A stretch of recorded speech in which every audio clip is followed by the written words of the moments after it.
The English Reformation. That's where we're starting this morning.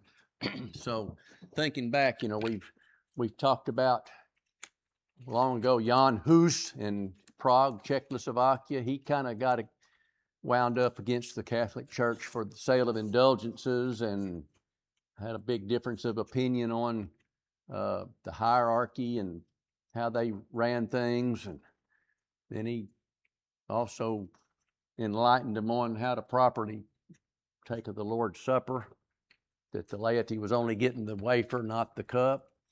So that goes back to the 1300s. Then we had Luther's Reformation in Germany, about 1517, and for the next 10 or 15 years they fought that out. But Luther's reforms, come along, and then we had the Swiss Reformation with Zwingli first over in Zurich. Remember, he wound up getting killed on a battlefield fighting with Catholic armies over that little problem. Then we had Calvin coming to Geneva, and so there was that Reformation. We didn't spend any time with it much. Y'all can do it on your own if you care to. There was also a Reformation in France, and the French Protestants were known as Huguenots. If you see the word, you're going to say Huguenot, and that's okay if you want to say Huguenot, but that was a bloody period of time where Catholics went against Protestants in France, and say we're not going to say a lot more about that. There was a Dutch Reformation. We kind of briefly alluded to that, where basically the North divided from South, much like our Civil War, and the North became Protestant and the South remained Catholic. And up in Netherlands is where the Arminian Jacob Arminius, we talked about him wanting to improve on Calvin's doctrine, and he kind of made it a little less onerous, if you will. Man did have a little bit of free will, enough that you could obey. You didn't have to be elect. You weren't totally depraved. You're just a little bit feeble, all right, and other things.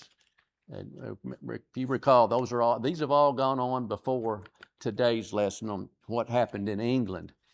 And in a way, the English Reformation is quite a bit different because, as we'll see, at the first, the worship of the Anglican Church, which is what we're going to study, the establishment of that, basically stayed exactly the same. If you was a member of the Catholic Church in England, and then after it become Anglican and you came to the next service, really nothing much changed.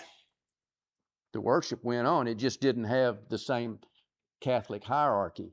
You didn't have the Archbishop of Canterbury being a Catholic, but you did have the Archbishop of Canterbury, but he was a Protestant now. He was an Anglican. And the priests and confessions, they weren't Catholic priests, but they were still having confessions to the Anglican. So nothing really changed in the day-to-day worship at first. So that's what we're going to look at. So many take the English Reformation and start looking at it, and they oversimplify things and say, well, the Anglican Church got started simply because Henry VIII wanted to divorce his wife, Catherine, and the Pope refused to allow it, and so he just started the Anglican Church. Well, that is true, but that's not really the whole of it. If you study the history of things going on before 15, now I have to let the date slip, 1534, when the Anglican Church started. We'll get to it in a minute. There was other things that had primed England for Reformation. They were some issues that, they were ready for this. It's just this was the straw that broke the camel's back, so to speak.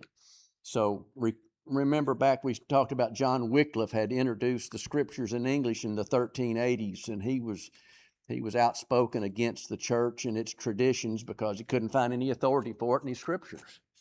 Well, and of course, the followers of Wycliffe, remember we talked about the Lollards. They didn't last a long time, but he had a lot of followers, and at least for several years there were several of those Lollards around England still teaching what Wycliffe had started. Then we talked about William Tyndale translating the scriptures into English, and that was after the printing press had come along, and so he was really able to do some damage, if you will, by getting many copies Wycliffe's translation was still handwritten, and you didn't have many copies of it, but Tyndale's was coming into England by the thousands. All right, so that was, causing a lot of people to study and look for themselves into the scriptures. And of course, by Tyndale's time, Luther had already kicked off the Reformation in Germany, and the intelligent people, the educated people, were well aware of what was going on. And then we had the Parliament there in England, and the kings for years. They had been imposed high taxes by the church. And the church was interfering in political, the Parliament would meet to decide something, and the church would be interfering in Parliament's ability to make laws and stuff. So there was a lot of conflict. So high taxes and political pressures. And the parliaments and the kings of England, were kind of chapped about all that at times.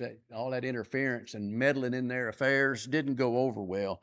So that was all going on. So here comes then Henry VIII. He becomes king in 1509. All right. So think about the year 1509. That's 8 years before Luther started his Reformation. Henry VIII is a devout Catholic. All right. His family is the Tudor family. All right. My name is Steve Elliott. His name was Henry Tudor. Okay, but back then they just used first names and a number. They didn't, but he's of that family, all right, and dynasties, who inherits the throne after you're gone is in that family line. Oh, that's important. So here's Henry VIII at 17, has just married Catherine of Aragon, and he's taken over the throne. Now, Catherine is very important, as we'll see. She is the daughter of Ferdinand and Isabella, King and Queen of Spain. Now, Ferdinand, if I've got this right, was from Aragon. That's where Catherine of Aragon, that's her mom and dad. All right. And back in those days, all these kings and queens married off their daughters for political reasons. Okay. We've got an alliance. Spain's now got friends in England. So we're not going to have to fight them for the next few years. We may join together and fight somebody in Spain, but we're under alliance now. We're good. So that was all settled by arranged marriages. And that's what this is. Trouble is, Catherine of Aragon wasn't first married to Henry. She had married Henry's older brother, Arthur, who was the heir to the throne. But I didn't look into it, but he died about 2 months after this marriage, left Catherine a widow. Ferdinand and Isabella had sent a huge dowry along with her. Back in those days, the father of the bride give the groom a dowry. Well, that was maybe in our terms, millions of dollars had changed hands. Well, I don't know how much it was. It was significant. And Ferdinand and Isabella thought Catherine ought to marry Henry and stay up there in England. And so this deal would remain. They didn't want to bring all that money back, and England didn't want to cough it up either. All right. Well, there's a problem. According to church law, Henry had no right to marry her because she'd been married to his brother. And in those days, that was going to take the Pope giving a dispensation. In other words, I got to set aside the law here for this to be okay. So they get all the machinery working, and the Pope gives his dispensation so that Henry can lay aside this church rule that's called affinity. In other words, if you're too closely related, that's an affinity, and you can't marry because you're too closely. And there were several degrees of affinity, but this one qualified, and so they weren't supposed to be married. And the Pope lays that aside as an impediment to their marriage, and they go through with it. All right. So everything's all hunky-dory, and Catherine starts having miscarriages. Okay. Henry's got to produce an heir to the throne for this Tudor family line to continue. All right. She's having stillborn children. There were several of them. I didn't keep a list of all of them. Finally, after several miscarriages, she does have a son, but he becomes sickly and is dead at 52 days of age. After all the celebration of the heir to the throne, that's all done. She has some more children. That one of them is a daughter that's Mary, and keep that in your mind because that's going to come back to haunt everything a few years later. Mary was born in 1516, but Henry doesn't have any male surviving children. Now, Henry's devoutly Catholic, and he comes to a conclusion that he's under a curse. His marriage is cursed because of all these stillborn and children and miscarriages and such. And he bases that upon a verse that he knows about or probably was told about in Leviticus. I'll read it. Leviticus chapter 20, verse 21. And if a man shall take his brother's wife, it is an unclean thing. He hath uncovered his brother's nakedness. They shall be childless. He's on to something there, maybe. Of course, on the other hand, he didn't read over in Deuteronomy where if a brother loses his, if a brother loses his brother, he's to take his wife and raise up children so that the family line. He don't particularly want to know about that passage, but he picks on this one. And I don't think this passage in Leviticus is talking about when there's been a death and you need to raise up seed to your dead brother. This is talking about just taking your brother's wife away from him, probably. You can disagree if you want, but if you take your brother's wife, it's different than your brother being dead and his widow is it's a whole different can of worms here. But nonetheless, that's the verse he chooses. Any comments?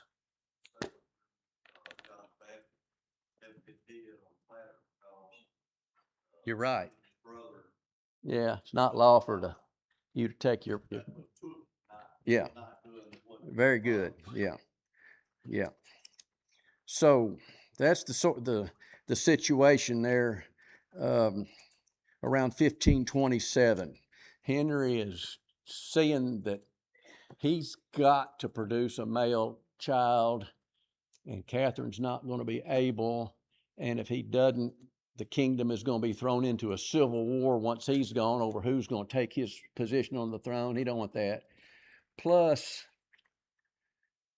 things have been very strained, and Henry VIII wasn't known to be a very self-controlled man, if you get my drift. And he's had eyes for this sister to Catherine's, one of her chambermaids. Now, the royalty back then had all kinds of maids, and Catherine had a chamberlain woman, and her sister was young and pretty and flirty.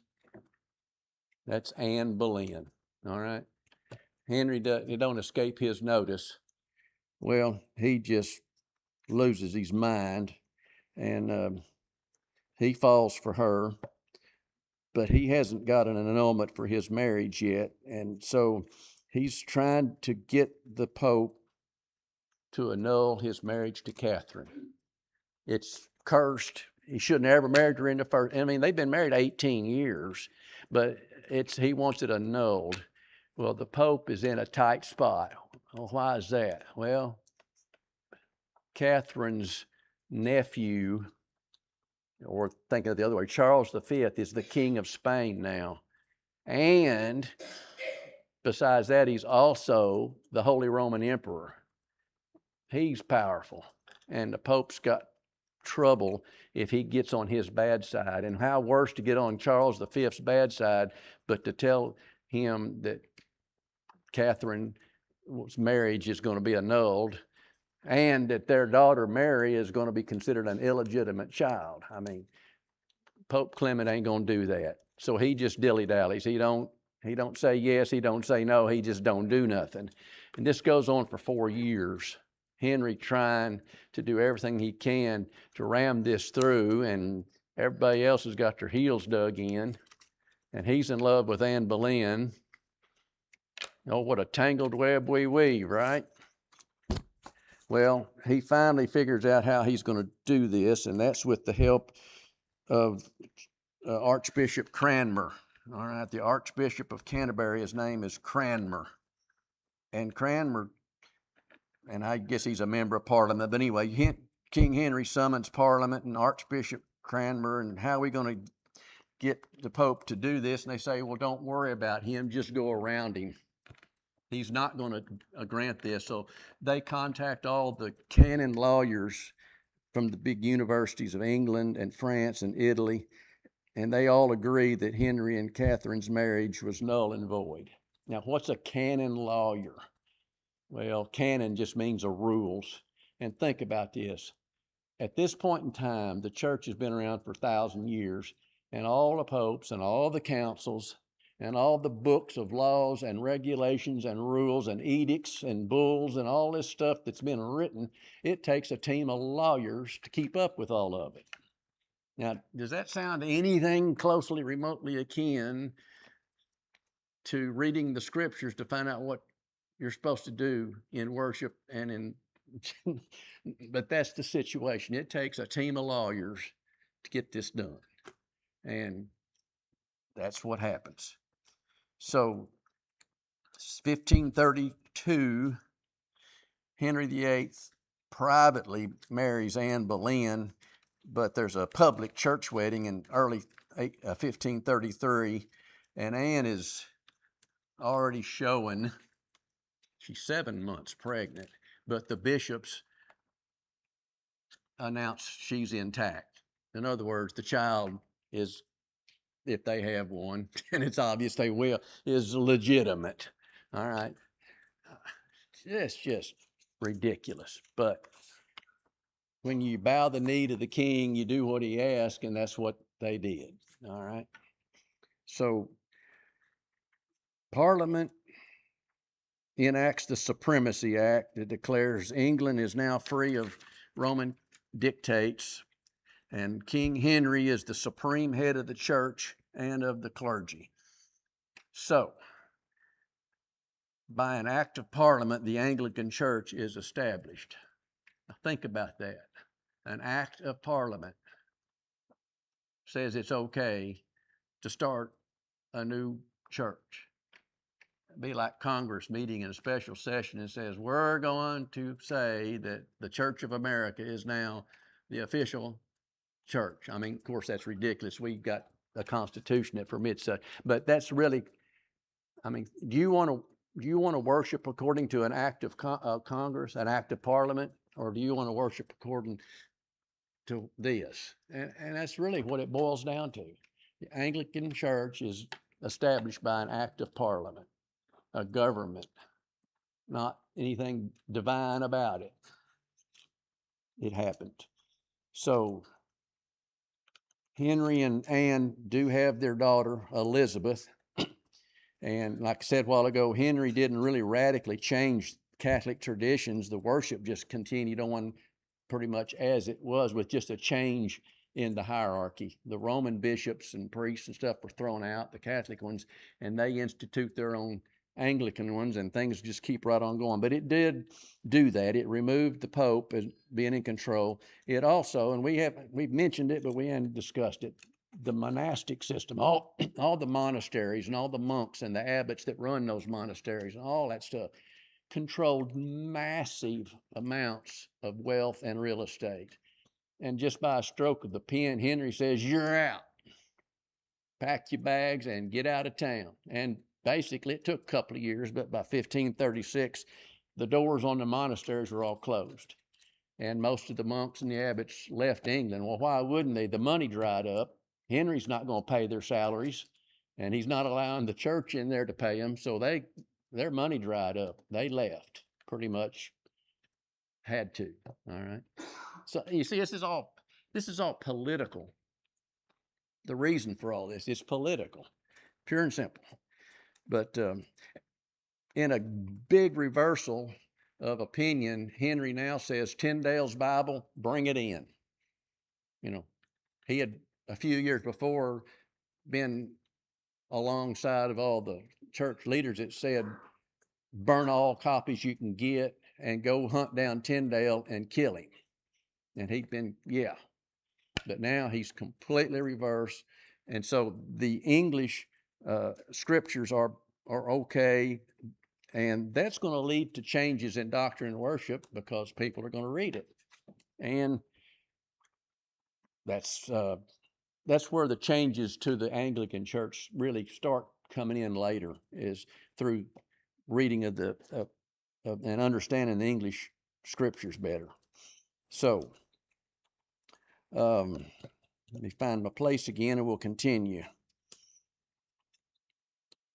Okay, so it really won't be until a few years later that the Anglican Church becomes a little more Protestant flavored instead of purely Catholic still. That comes under Henry's son, Edward, that we'll see about. But before we get to Edward, finish up with what all, of course, you heard from Henry. You know, Henry had 6 wives. We're not going to cover all 6 of them, but the first 3 real quickly here. We had Catherine.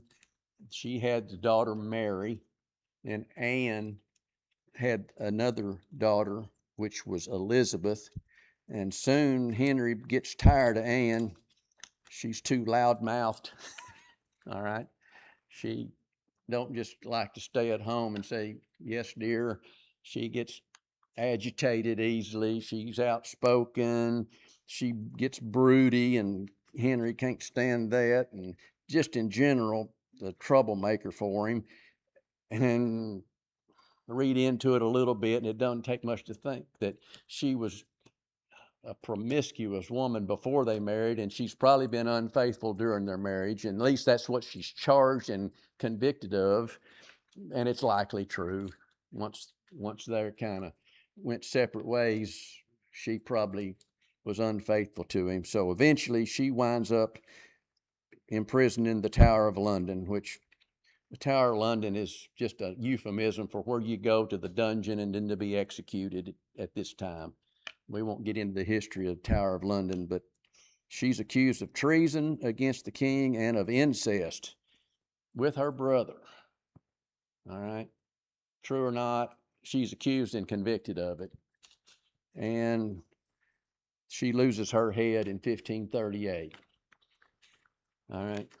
And I've got to say, it's not in my notes, but it just, to my mind, it still just boggles me. She, after receiving her guilty verdict, and she's going to be beheaded, is overheard saying on her way back to the jail cell, well, I hear the executioner is very good and I have a small neck. I mean, can you imagine the mindset of people during this time, that they would not be just beside themselves at receiving this sentence, and she just kind of blithely comments something like that. It just, I cannot fathom, but nonetheless, it's recorded. Comments or questions?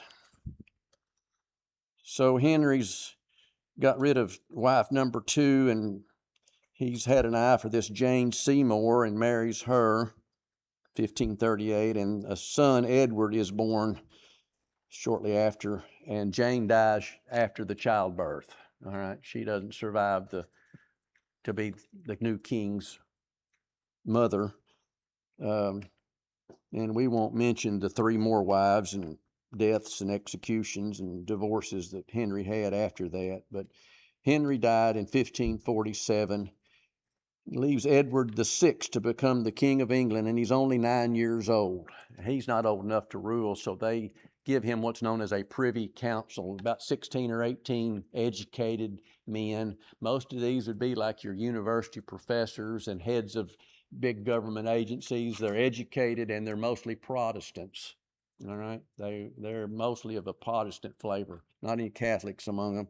And under those tutors, Edward grows up, and when he becomes of age, he rapidly starts putting in Protestant reforms in the Anglican Church, such as clergy don't have to remain celibate. You can marry.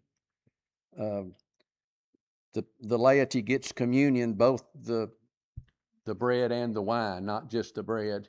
And it's the Catholic Mass, the liturgy behind that is abolished, and they put in a different form of doing the communion.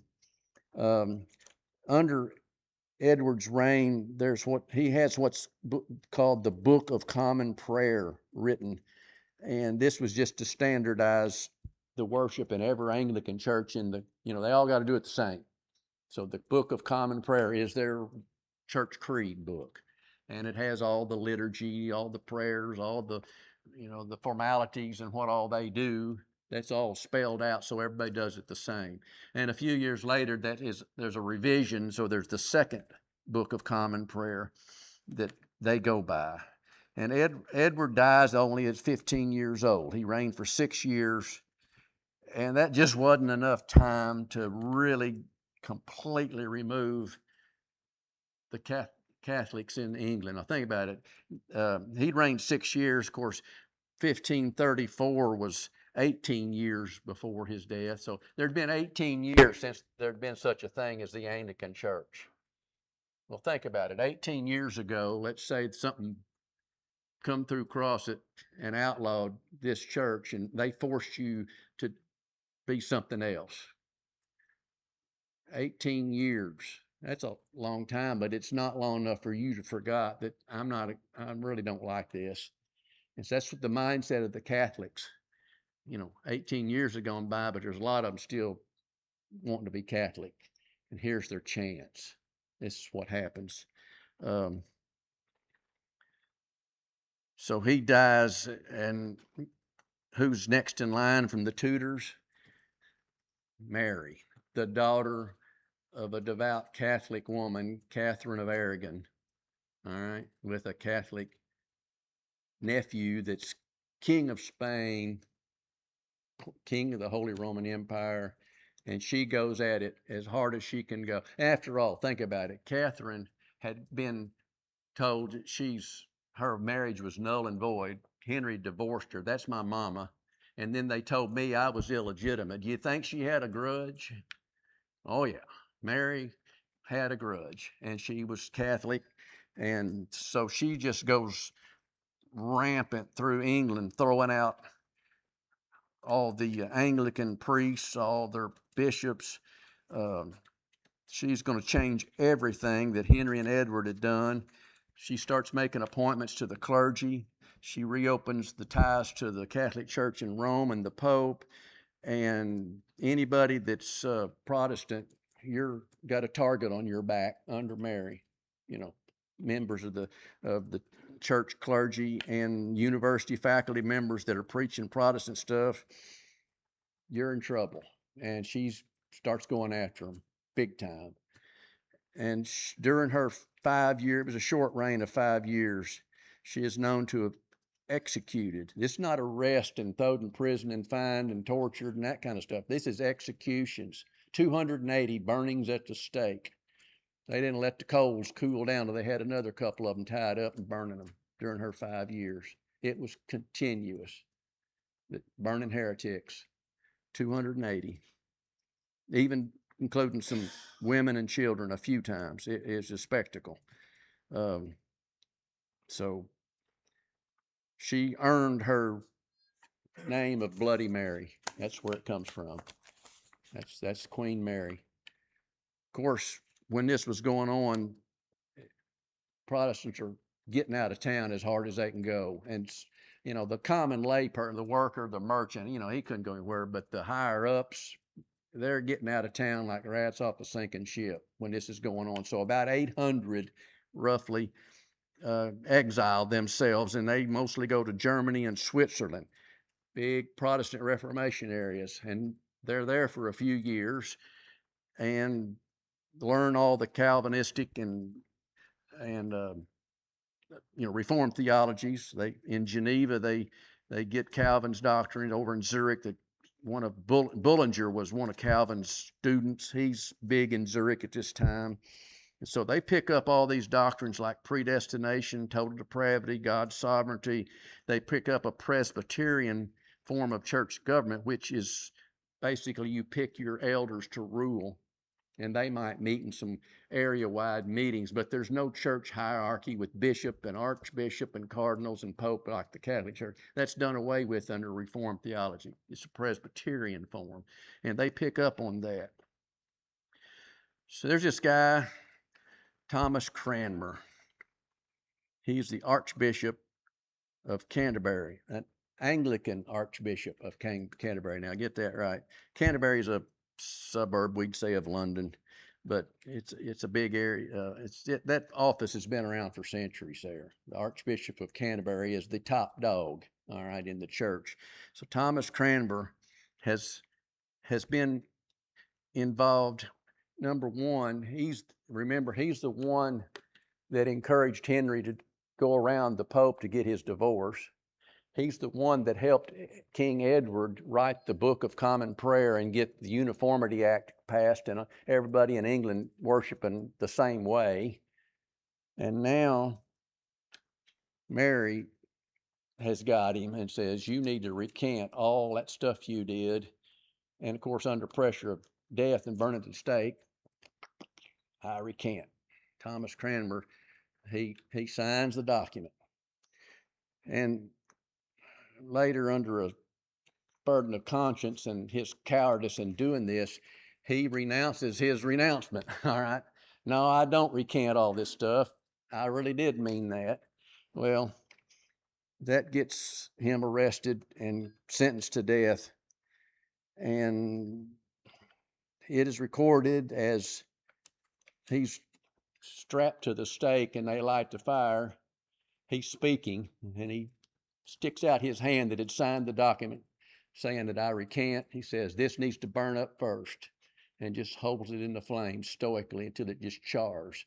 And of course, the flames grow and engulf him and he's gone. But that's Thomas Cranmer. So that's one of the biggies at that time. So Queen Mary's reign ends in 1558. She's only 42 years old, and she did marry. I forgot who she married, but they left no heir. So who does that leave to inherit the throne? Queen Elizabeth I, all right? That's the daughter of Henry and Anne Boleyn. So she's 25 years old. She's a Protestant. Okay, remember, Henry married Anne after to get the Anglican Church started. Elizabeth grew up as a Protestant. During Mary's reign, she had kind of laid low and went to Catholic Mass so as not to get arrested or imprisoned. She really at heart wasn't Catholic, but that's how she survived that during Bloody Mary's reign. So in 1559, Parliament passes the Act of Supremacy that declares Elizabeth is the supreme governess of the Church of England, not like the supreme head as a pope, but she's a governess. And she also Parliament also passes the Act of Uniformity that requires all the clergy to use the Book of Common Prayer for everything in worship, and that everyone in England has got to attend church services. All right? Now think about that. If you don't show up, somebody's going to come knock on your door and are you been sick? Have you been injured?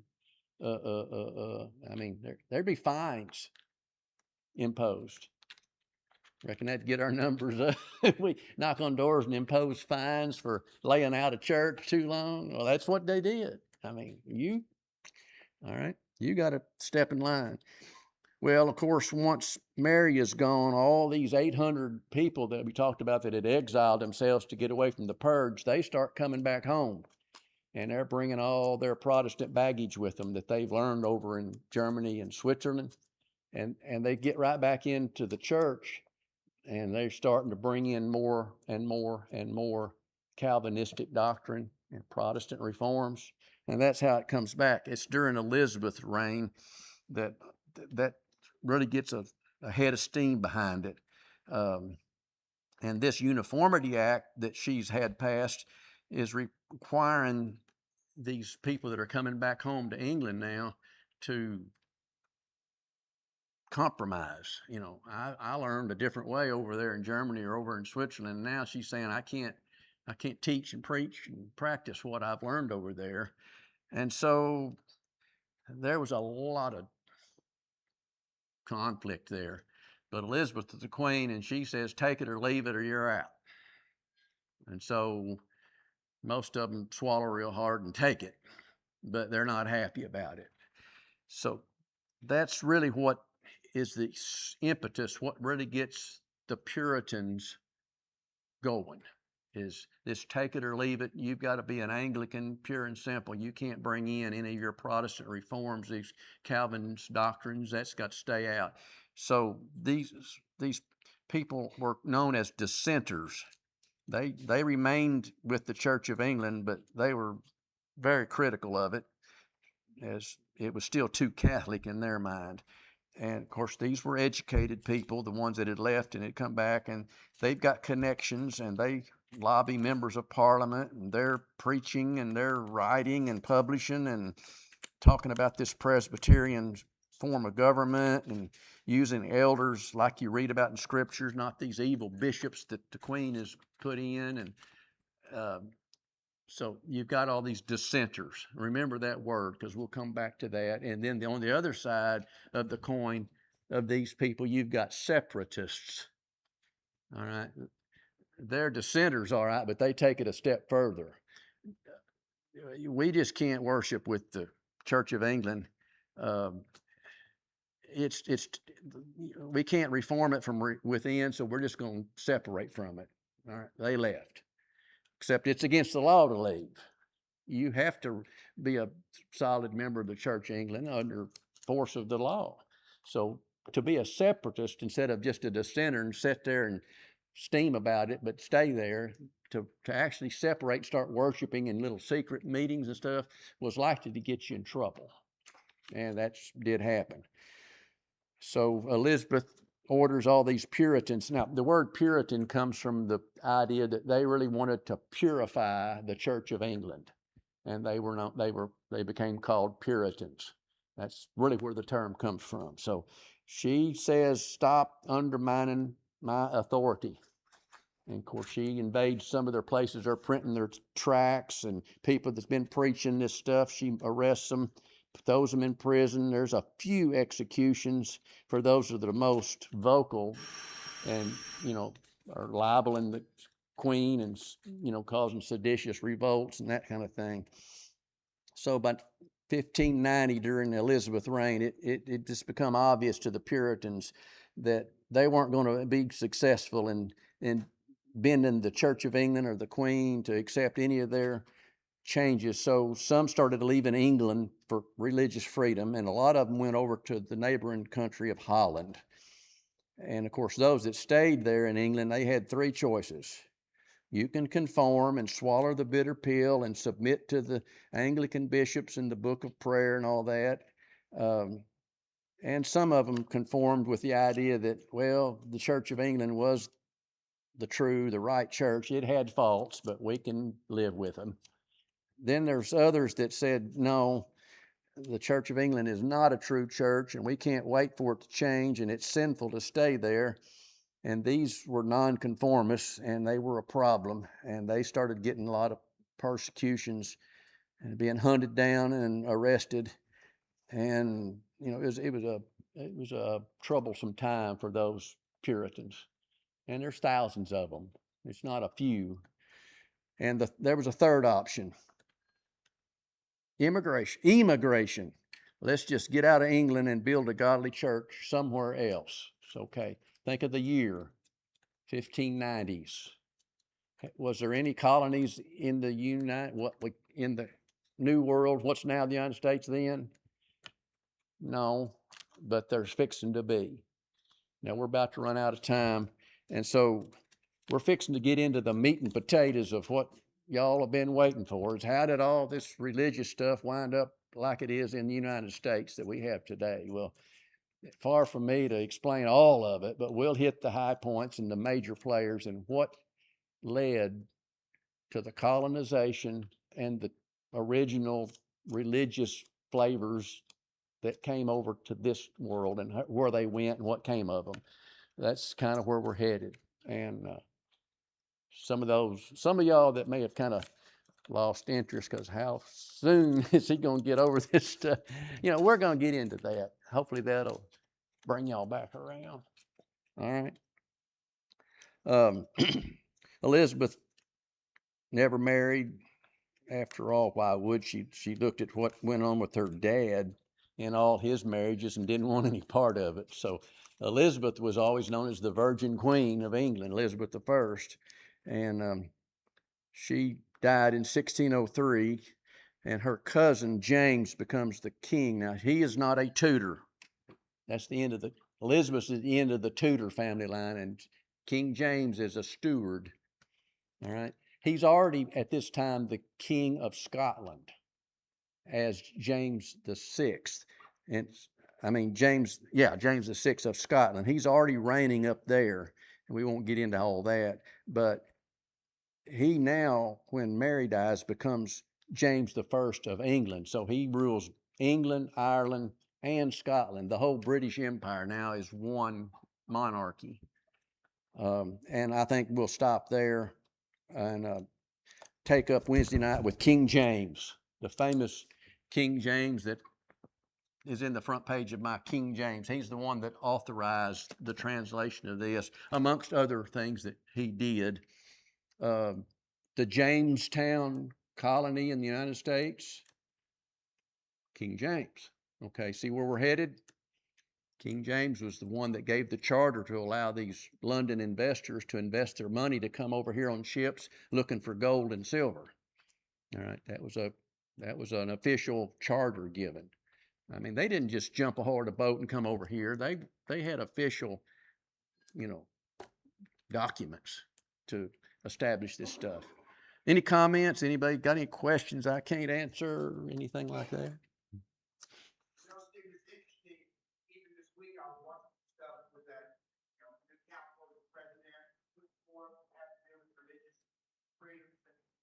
Separation of church and state, even things like that, that he shaped how our religious and political system kind of acts in our world today. It's so far removed, but it is interesting to see how deep some of these roots go and how easily misunderstood. Mm-hmm. Yeah, I didn't bring it up, I don't believe, but back in Henry VIII changed from Catholic to Anglican, Protestant. For years, his Lord Chancellor was a guy named Thomas More, a devout Catholic. So Henry VIII, it's like our DOJ, head attorney at the Department of Justice, would be Thomas More, okay? Thomas More told him not to marry Anne Boleyn. He didn't show up at the fancy wedding, snubbed Henry, stayed Catholic. They burned Henry had Thomas More burned at the stake. I didn't bring that up, but,